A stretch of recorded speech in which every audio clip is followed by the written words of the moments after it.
Dördüncü suala baxırıq. Dördüncü sualda zən bağlayıcısını görürük. Zən olanda müqayisə dərəcəsi olur. Cavab B variantı.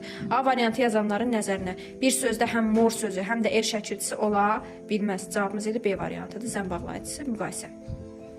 5-ci sualda 3 p.m. nədir? Saatı göstərir. Saatların qabağında ət işlədirik. Tuesday həftənin ikinci günüdür. Həftənin günləri ilə 10 işlədirik. Septemberdə aydır. Aylarla da in işlədirik. Cavabımız C variantı. 6-cı suala baxırıq. 6-cı sualda demişdik ki, only'dən sonra ya a little gəlir, ya da a few gəlir. Burada baxıram ki, time sayılmayan isimdir. Əlbəttə ki, a little götürəcəm. Çünki a few-dən sonra cəmsim gəlirdi. Cavabım A variantı. 7-ci sual səhv yazanlara da ayıb olsun. Indian Ocean nədir? Okeandır. Bütün okean adları ilə Z artiklı. In the afternoon. Gün ortada da in Z olur. Yenə də cavabımız olur E variantı.